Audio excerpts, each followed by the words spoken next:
Hi everyone, this is Tisch Aitken, and it is Tuesday, August 31st, 2021, and I'm doing your weekly update. I can't believe it's the final day of August. The month of August was very, very unpredictable and insane. Realistically, it was a very difficult month, and it had the most Aquarian energy aside from the month of January when we were newly in the age of Aquarius, and Saturn and Jupiter met up at the very first degree of Aquarius on the winter solstice on December 21st of 2020. And then in the month of January, there were personal planets transiting in Aquarius. Saturn and Jupiter were still conjunct, and Uranus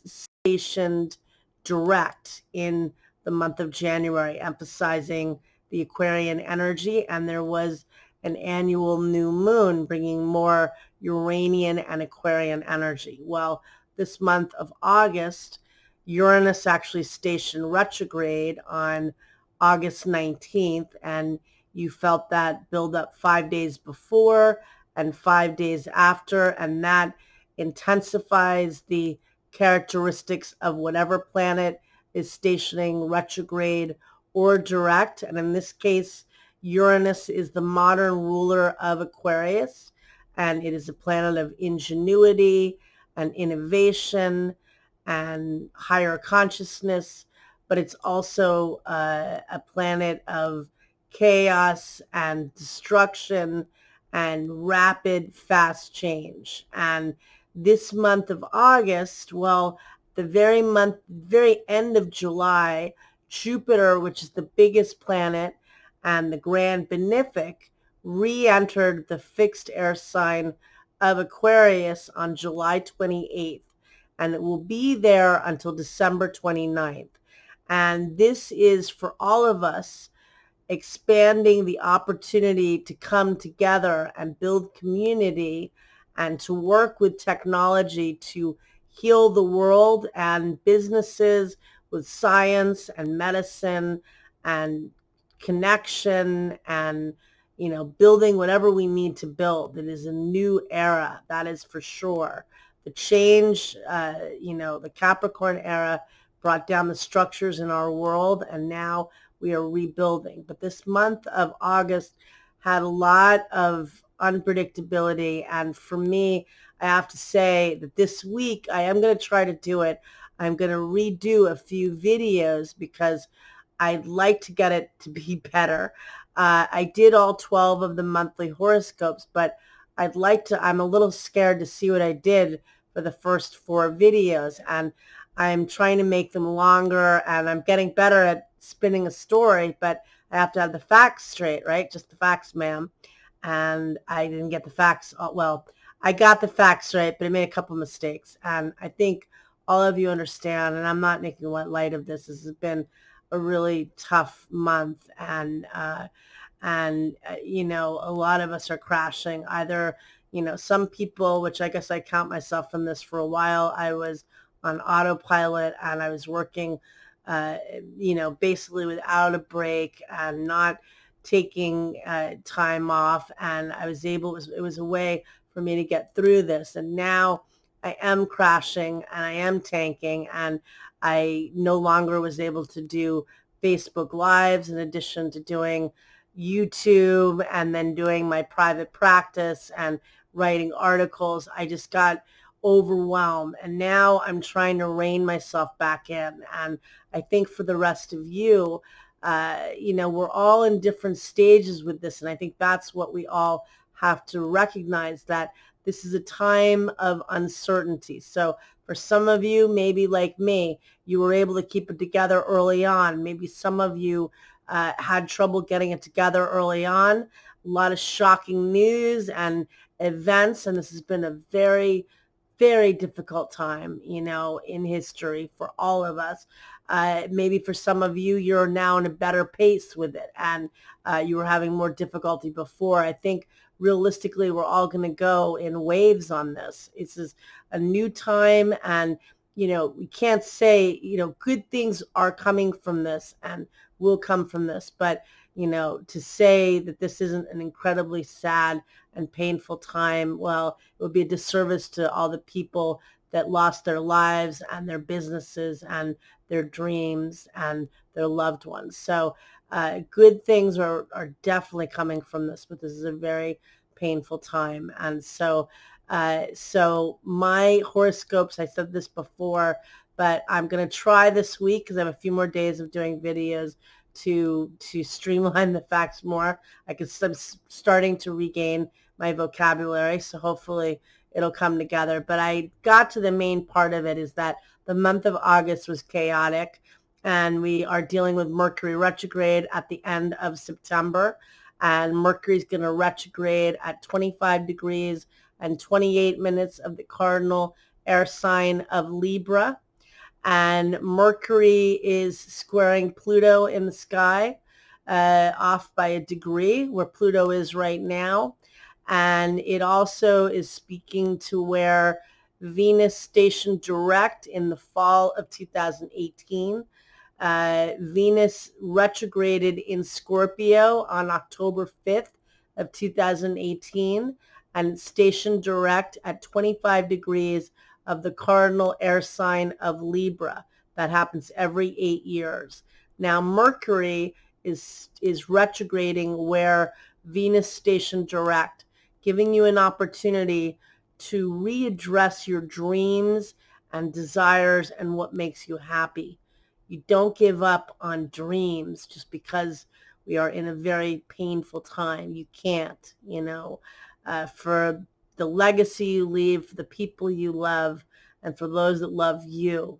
Don't give up on your dreams. Take care of yourself. We all have to do that, But sorry, I don't know why I'm going off on this tangent. But anyway, don't give up on your dreams. So Mercury actually changed signs on August 30th and entered the cardinal air sign of Libra. And I'm sticking with doing this video even though I feel like crying. I don't know why I feel like crying, but I do. And so it entered Libra on August 30th, and it will be in the sign of Libra until November 6th. And it's going to retrograde on September 26th at 10:10 p.m. Pacific Daylight Time, and on September 27th at 1:10 a.m. Eastern Daylight Time. And Mercury, again, is going to be retrograde. So we know that. And going forward, we don't have this hectic Uranian energy. So we have other things we're dealing with. And all of the outer planets are retrograde. Now Mercury, which is a personal planet, will retrograde at the end of the month. Venus will retrograde in December in Capricorn around the 19th of December. So that's another personal planet, but that's not for a couple of months, although time is flying by. So we've got Mercury in Libra. We've got Venus in Libra until September 10th. And Venus loves being in Libra. It rules the sign of Libra. It's very good at partnering and, making negotiations with others, and graciousness, and good for, tending to others' needs and making sure that everybody is copacetic and getting along. And so as we begin the month, we've got Mercury in Libra, which we know it's going to be until until November 6th, and it will retrograde on September 26th or on the 27th, depending on where you live. And then Mars opposes Neptune on September 2nd at 1:43 p.m. Eastern Daylight Time. And Mars is how you get things done. It's how you get things accomplished. It's your drive. It's your courage. And it's your passion. And Neptune can represent vulnerability, and it can mitigate your courage. And Mars, opposite Neptune, is more of a time for practicing spiritual practice, meditation, manifesting, chanting, singing, resting, getting massage, taking care of the body. But it can, it can zap your courage, and it can make you feel tired and drained. And whether it's misunderstandings with other people, or just, not getting along very well, not working well together. Mercury forms a helpful trine to Saturn on September 4th at 9:30 p.m. Eastern Daylight Time. And that's a good productive energy around communication, and good for committing to professional, romantic, and social obligations. On September 5th, there's more challenging energy. Venus squares Pluto on that date at 11:07 p.m. Eastern Daylight Time. And Venus is also squaring, it's opposing Eris, the goddess of discord, and Pluto is squaring Eris. So it's forming a T-square with those two planets, but also Venus is in its dignity. It loves being in Libra. And on the following day, on the 6th, we have a beautiful new moon. And all of the aspects on the new moon are helpful. We still have the contentious energy of Venus squaring Pluto and opposing Eris, which is the goddess of discord. She is Mars's sister, and she fights for inequality. And, Venus in Libra is very much about justice and including everybody, and making sure that everybody gets his or her needs met.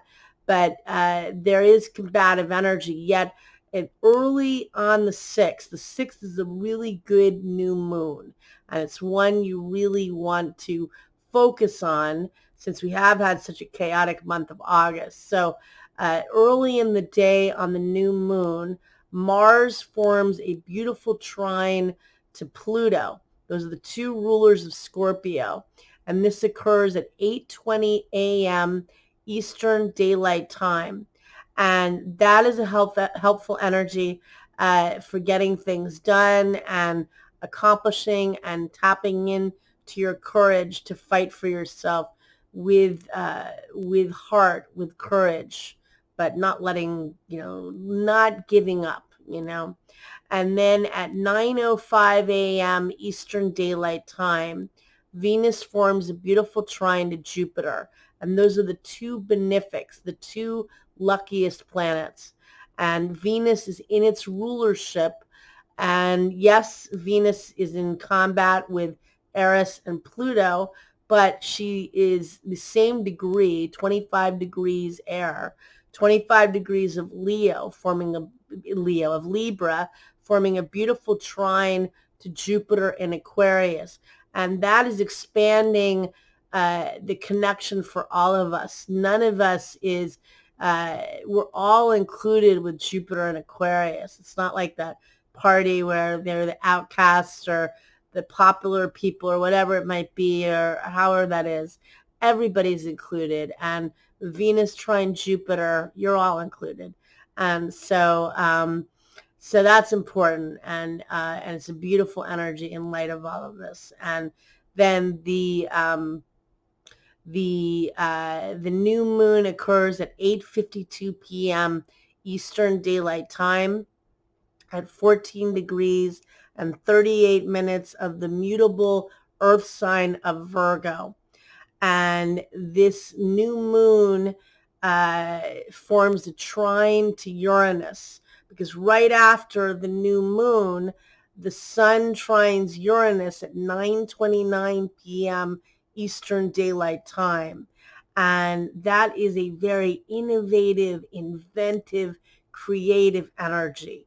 And in the new moon chart, there's also a grand trine with, Mercury in Libra is forming a trine to Saturn in Aquarius, and they're both trining the north node of destiny, which is transiting in Gemini. So it's a grand trine in air.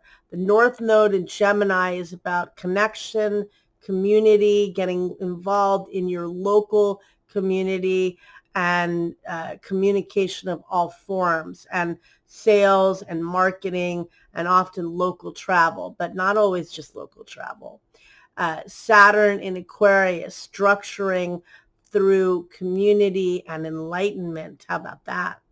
And then let's see, Mercury in Libra, partnering, communication and learning through partnering with others and through partnering through love, because this alienation, and the Sage of Aquarius is brilliant and it's very focused on connecting with other people, but it can become distant and remote. And I mean, look, people are even starting to look, more and more remote on computers where they're having avatars. I know it's fun sometimes to make, symbols of yourself, but even in commercials, I'll watch something and suddenly the person becomes, I don't know, a action figure in the middle of a commercial. I think I'm losing it. But anyway, listen, good luck, everybody.